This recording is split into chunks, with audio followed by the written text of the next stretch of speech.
Hey everyone, in this video I'm going to show you the Tim's Ladder Trail here in the Coachella Valley, Palm Springs, Palm Desert area. It's about a 6 mile out and back, decent amount of climbing. You're going to kind of go straight up into the mountains here.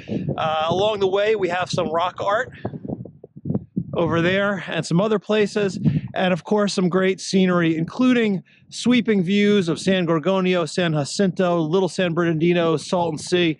Really spectacular views on this hike. At the end, there's sort of like the pinnacle of it. We're going to get to a high point and you're going to see nice panoramic views of all those things I just mentioned.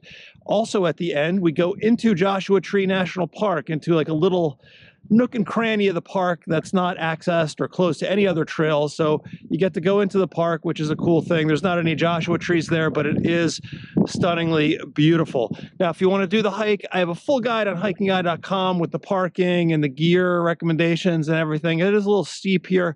There's some considerations before you come out, so make sure you check that out. And as you're watching the video, if you're enjoying it, as always, if you could do me a big favor and just click the thumbs up, it's an easy way for you to say thank you for the video, and it helps me out a ton, so thank you for doing it. All right, let's hit the trail so I can show you what this is all about.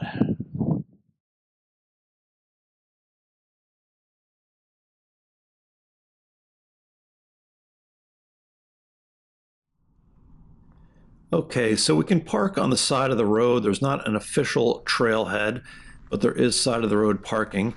And there's a gate here that we're just going to go ahead and hop across. And we're going to start walking towards that mountain in the distance, which is what we're going to be climbing. We're going to do about 2,000 feet of climbing on this, and it's going to happen in about 2.5 miles or so. So it's a pretty aggressive climb, especially in the beginning. But we're just going to go straight on the sand road, and there's a bunch of little roads that kind of turn into it, but you can see the monument up there if you look closely. When we get to this split here, which is relatively close to the mountain, we're going to do the turn off to the left there. Eventually you'll see the trail going up onto the mountain, and there's some little stone markers on the ground too. If you do go straight and miss that trail, there's a little cutoff trail that you can do as well, but otherwise we're going to continue to hike uphill here. And this is really where it starts to get tough. Obviously, we're going to go uphill on this rocky, small path. But you could see the path is easy to see and identify. It's not like going overland over the desert. After, I think, about 0.4 miles, we're going to come to a little trail coming in from the left, and you'll see the monument up ahead. And we're basically just going to go uphill from here on out until we get to the monument. There are some sections that do ease up, but in general it looks like this. There are some markers. There's a little dot like you'll see like on the museum trail or Cactus to Clouds, Skyline. There's some little cairns as we go up here, but it's a generally pretty steep first mile or so on your way up to the monument. Here's one of those breather sections. It's not too bad, and the camera doesn't really do it justice. It definitely is uphill here still, just not as steep as it was. And there you can see there's a marker. You can easily see where you are, where you're going as you go up here. If you're confronted with the choice to go downhill, it's not for you. Now when you get to this dark stone, there's some stone art here, and I'll talk a little bit about the artist who does this in the guide, who does all these stone formations here. But there's two paths here. Go to the left or the right. We'll take the right-hand one because it's a little bit more direct. But at this point, we're basically at the monument, and we're just going to go around, and it's going to come into view. There it is over there. Now, the monument has an interesting history. This one is not in the park, but the second one, the first one that was built was actually in the park, and the Park Service blew it up with dynamite. They dynamited it. And again, I'll talk about the history of this and the significance of the monument on the guide on HikingGuy.com. So go ahead in there if you want to learn about it, but otherwise you can just check it out. It's a very photogenic spot here. Some people aren't too into this thing. Some people are. You can choose, but you can see there's all kinds of art. It's actually a tribute to Woodrow Wilson, who helped Kosovo and Albania become nations here, or nations in Europe, not here. But from the monument, we're going to keep going up, and you just go up the hill, you make the right, and you'll see the trail continues on the ridge here. And we have some more uphill after a little bit of a downhill. And again, the trail is, it's not really marked. There are cairns. There is some rock art along the way. And, it's definitely not too tough to find as you go up here. Now, from now until the end, it's going to be a series of little ups and downs on these ridges. In the distance there, you can see some of the mountains in Joshua Tree National Park, which will be sort of our next, destination. We'll be going into the park in a little while here. At this point, there's more art with a stick. There's also a witness post back to the left, and I'll talk about what a witness post is in another video if you're not sure. It's those diamond-shaped or triangular-shaped signs that you see on some of the mountain peaks. Kind of has an interesting story, so I'll put a link to that video underneath this one if you're not sure. But here you can see we reached that false peak, and now we're heading back downhill into that little saddle, and then we're going to go back up the other side. And again, fairly well marked. Sometimes the trail will split apart and come back together. But here we are back on the ridge. We're going to go all the way up there, and that pointy little nub on that next hill is sort of our next destination. It's right before the border with the national park. The final little stretch up to that nub is very sandy and steep. Some people dread this part. It's okay. It's all steep. It's going to be a workout, a little butt kicker. But when you get to this top, this is the part that we saw before, this pointy little rock formation. And just past it, there's a little wooden structure over here. I'm not sure what that was from. If you know, leave me a comment. Be interested to hear. But you could see there's San Jacinto and Toro Peak in the distance. And there's the trail that we just came up. Now from here, we're going to go back or go up the hill, continue up the hill. And keep your eyes out on the right-hand side for this post. This marks the border of Joshua Tree National Park. And once you pass this, you're officially in the park. This is also the area where the Colorado River Aqueduct is, deep underground, and I'll talk about that in the guide as well. Now past here, the trail isn't as popular. It's a little tougher to follow, but you can see, as I just showed you there still are rock cairns and rock markings as we come up here. Here's another ridge that we've crested. There's snowy San Gorgonio and San Jacinto in the distance. And we're going to go back down the other side into the saddle and then back up on our way to our final sort of viewpoint there. And there you can see the trail kind of continuing down up the saddle and then up to the right. And that last hill or mountain up in the distance is the one that we will be going to. Now, I guess we're in the Little San Bernardinos here. I guess you could call it that. But a lot of these peaks don't have names here. So they're just peaks on the map without any official names. And when you get to the top of that hill, we're going to come up to this granite viewpoint here, and you're going to get some really beautiful sweeping views into Joshua Tree, Little San Bernardinos, off to the left, San Gorgonio, San Jacinto, Toro Peak, and then the Salton Sea all the way around to the other side. Now from here, we're going to turn around and just go back the way we came. But when we get back down towards the monument, we're going to do a different way to come back down. You can see the monument's over to the left. Instead of going over to the monument, we're going to bear right, and we're going to take a bit of a gentler descent. You remember, if you came up, the way we came up is very steep. This way is a little less steep, a little bit longer. When we get to this junction, shortly after that, the monument's right there on the left. We're going to make the right and continue down along this wash. And if you look up to the right here, you're going to see the peak that we just came down from. And otherwise, we're going to keep on going straight. And the trail is very well marked here on this little loop portion. It does add a little bit of distance on, maybe 3/4 of a mile.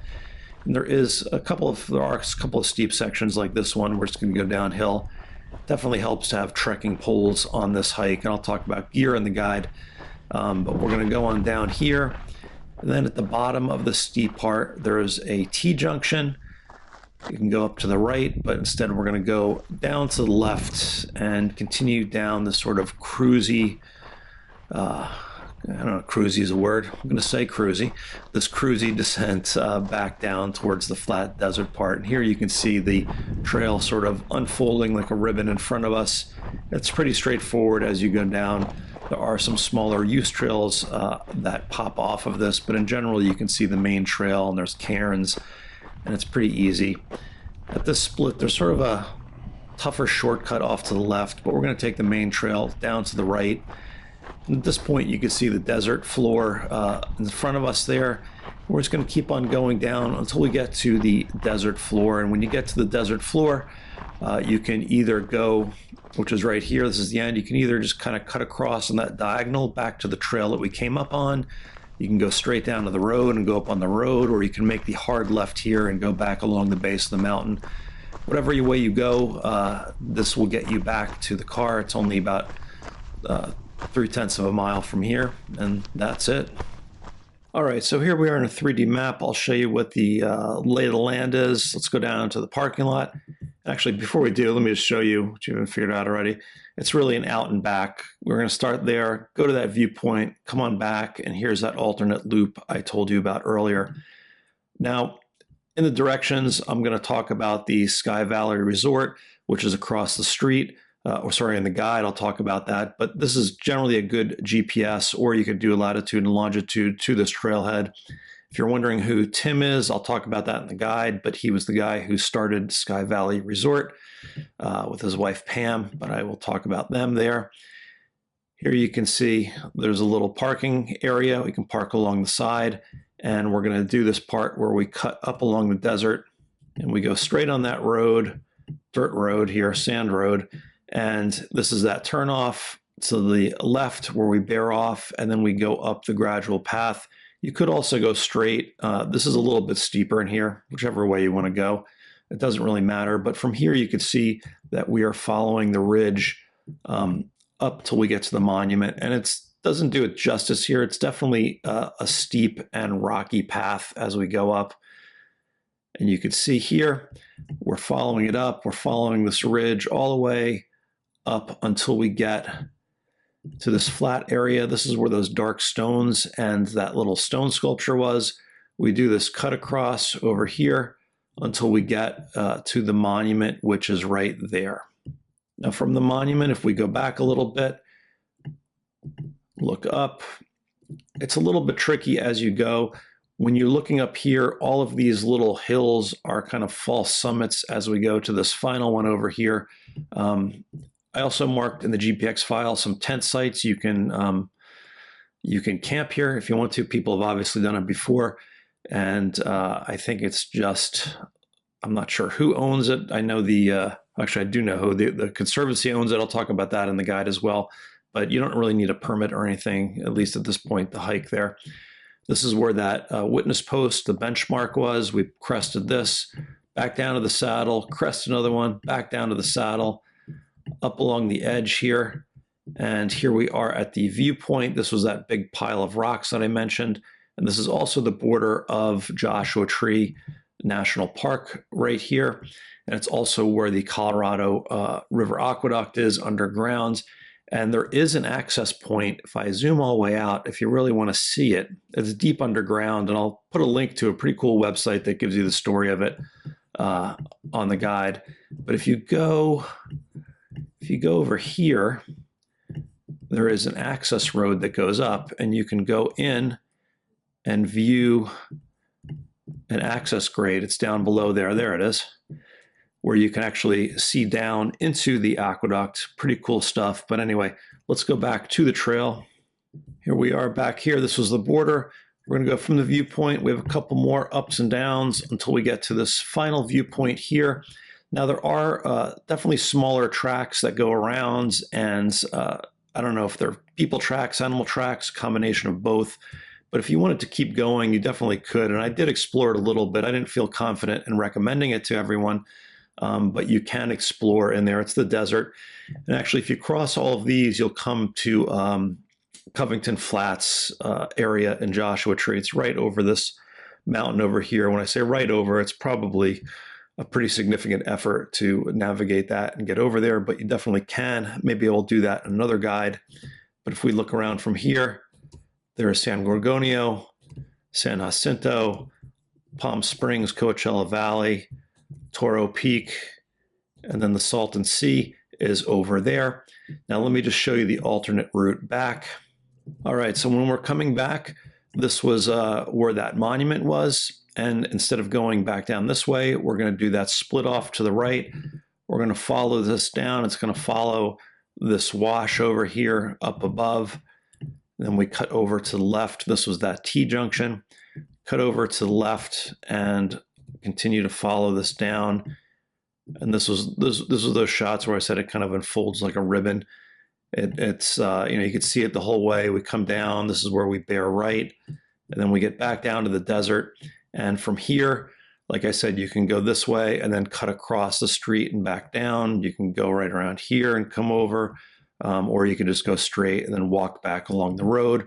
Whatever you want to do, that is the hike. Tim's Ladder. Hope you enjoy it. It's definitely a local's favorite, and I was out here a bunch of times and I enjoyed it as well. All right, guys, I'll see you out there.